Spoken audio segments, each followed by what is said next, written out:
Los datos del empleo y del PIB en los Estados Unidos nos acaban de demostrar que la Fed no basa sus comentarios en base a lo que está sucediendo con la tendencia de la inflación, sino con la fortaleza que la economía de los Estados Unidos tiene en dado momento. Mientras la economía se revela más resiliente, los comentarios de la Fed se tornan más agresivos. Hola y buen día inversionistas, yo soy Bernardo y esto es Creciendo Capitales. Bienvenidos a un video más en el que hablaremos acerca de varios temas, entre ellos sí, algunos datos económicos, pero también quiero mencionar a dos empresas, comenzando por Microsoft y alguna información que se acaba de revelar de esta empresa y continuando con Virgin Galactic, sí, esta empresa que está planeando o que acaba de en realidad hacer su primer viaje comercial al espacio, esta empresa tan conocida en 2021 por salir como un SPAC, que iba a hacer viajes al espacio y que tuvo sus acciones por encima de los $40 y que ahora las acciones de esta empresa Virgin Galactic están rondando los $4,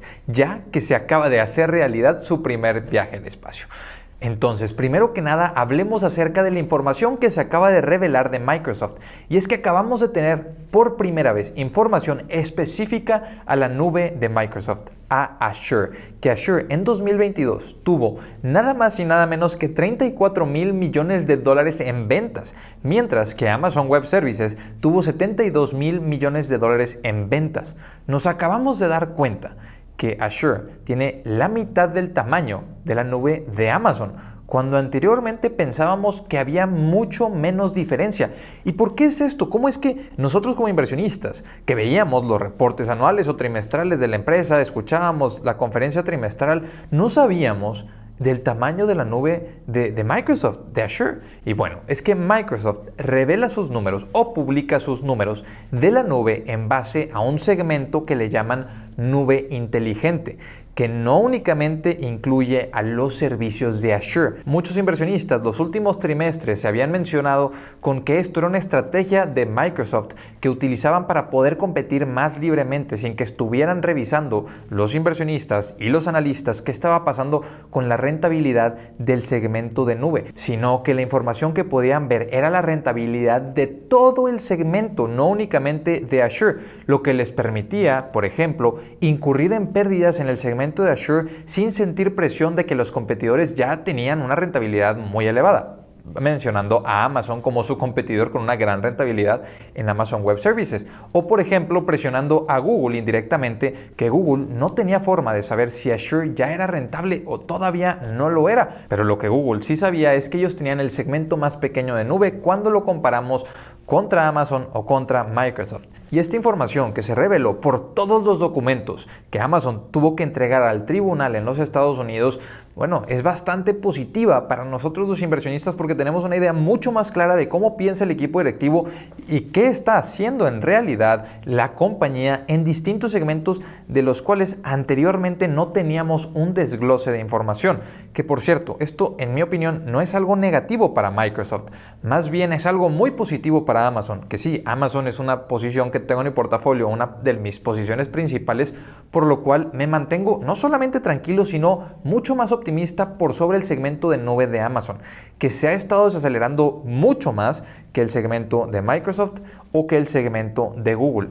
Pero esa desaceleración es considerando que Amazon es mucho más grande que los siguientes dos competidores más grandes que tiene, lo que ha permitido que Amazon siga renovando constantemente y mejorando muchísimo los data centers que tienen ahora sabemos que sacaron Bedrock, este servicio con el cual pueden proveer a sus clientes acceso a tecnología de inteligencia artificial por sobre la cual ellos pueden construir sus propios modelos. Entonces Amazon está avanzando bastante bien y ahora veo que mucho mejor de lo que yo pensaba que estaba avanzando a comparación de la competencia. Y continuemos ahora sí a hablar de Virgin Galactic, que en realidad no era un tema que yo quisiera mencionar, pero no me lo preguntó una persona o dos o tres, sino que los últimos 2 meses he recibido varias preguntas acerca de este tema y me imagino que mucha gente compró a esta empresa cuando había euforia en el mercado en 2021 y simplemente nunca se deshizo de ella.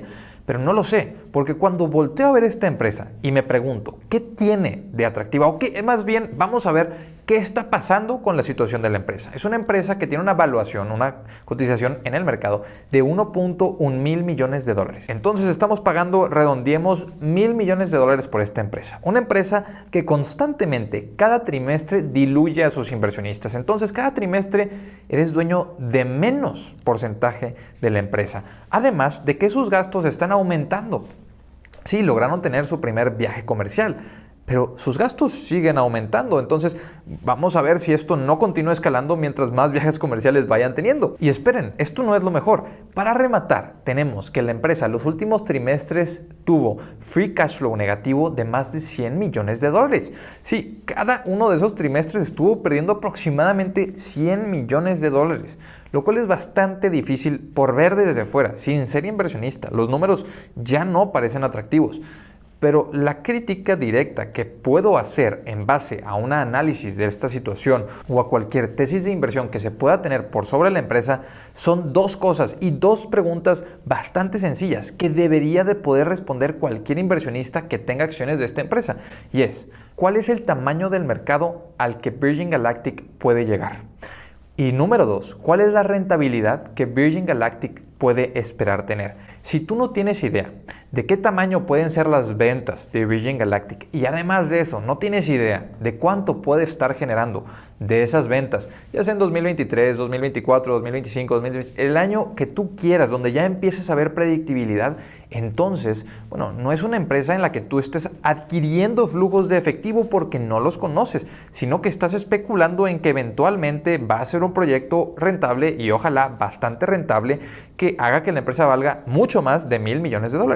Pero hasta ese entonces, como dice Peter Lynch, una vez que la empresa me demuestre que está en crecimiento y que puede seguir escalando sus ventas, ahí, si ya es rentable y además veo algo de predictibilidad, me voy a fijar en la empresa, la voy a analizar y tal vez decida adquirir acciones. Pero hasta que no suceda eso, no la voy a tomar en cuenta. ¿Por qué? Porque las empresas muchas veces prometen cosas. Los equipos administrativos son expertos para prometer y tener expectativas y compartir ideas y sueños. Pero, ¿cuántos de ellos los llevan a la realidad? ¿Cuántos de ellos vuelven estos sueños negocios tangibles que generan utilidades reales? Eso es lo importante. Entonces, en este momento en el que Virgin Galactic ya tuvo su primer vuelo comercial, si yo no puedo contestar cuántos vuelos puede vender en el año y cuánto puede ganar por esos vuelos aproximadamente en el año, entonces no me interesa invertir en esta empresa. Aunque la veas barata porque está a $4 la acción o a $1,000 millones la empresa, mientras que la empresa te sigue diluyendo y sigue perdiendo dinero, eso es lo que, en mi opinión, la hace verse bastante cara. Y después del primer vuelo comercial, las acciones cayeron más de 10%. Porque sí, un vuelo comercial es emocionante, es una noticia emocionante, pero lo que dicen en Wall Street es: compra los rumores y vende la noticia. Ya salió una noticia de que lograron su primer vuelo comercial. Bueno, ahora sí ya preocúpate por los flujos de efectivo, porque ya sabemos que sí pueden llegar al espacio, que sí pueden volar estos aviones, pero ¿y los flujos de efectivo dónde están? ¿Qué es lo que queremos como inversionistas? Entonces, bueno, dejando ese tema de lado, mencionemos la economía de los Estados Unidos, que el PIB en los Estados Unidos ya no fue en el primer trimestre de lo que se había publicado de 1.4%, sino que hubo una revisión a la alza. El PIB en primer trimestre tuvo, o la economía de los Estados Unidos en primer trimestre tuvo una expansión de 2%. Sí, un crecimiento año con año de 2%, muy superior a lo que se esperaba, diciéndonos a los inversionistas, a los analistas y a la Fed que no hay recesión en los Estados Unidos, mientras que la Fed continúa estando cada vez más agresiva, tan agresiva que partes de la yield curve, que sabemos es este indicador que durante 44 años ha predecido recesiones, se invirtió aún más. Entonces este indicador que durante 44 años ha indicado recesiones sigue pitando en rojo y sigue marcando que puede venir una recesión y la Fed sigue presionando. Pero mientras el mercado de bonos, o sea, la yield curve, nos está diciendo que viene una recesión, la bolsa está prediciendo recuperación económica. Entonces, ¿quién tiene razón? ¿La bolsa o el mercado de bonos y la Fed? Recordemos, no hay que subestimar a la Fed, porque las decisiones que la Fed toma sí tienen un impacto por sobre la economía, pero la economía en los Estados Unidos sigue estando bastante resiliente. Y entonces aquí está el problema: aunque la inflación ha demostrado continuar teniendo una tendencia a la baja en el ritmo de aumento de los precios, La Fed se está fijando y está tomando decisiones en base a la fuerza y a la resiliencia que tiene la economía de los Estados Unidos.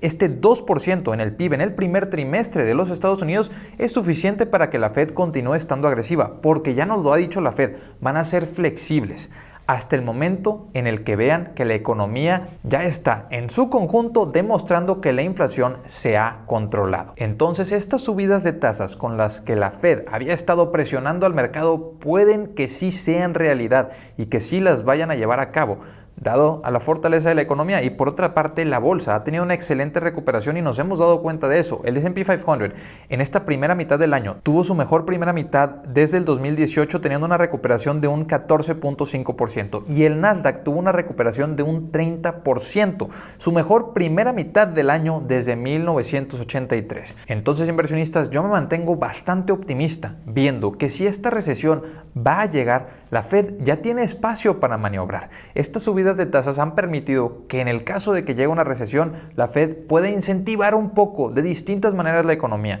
Esperemos que este soft landing que se está viendo, que se está logrando, sí se haga realidad y continúe de aquí al final del año. Pero la Fed está centrada en que la inflación llegue al 2%. Y si continúan subiendo las tasas mientras que la economía demuestra estar resiliente, puede ser que aceleren el proceso y lleguen a su objetivo más pronto. En mi opinión, las tasas no deberían de continuar subiendo, pero veremos qué es lo que sucede. Inversionistas, hasta aquí les dejo este video. Nos vemos a la próxima. Hasta luego.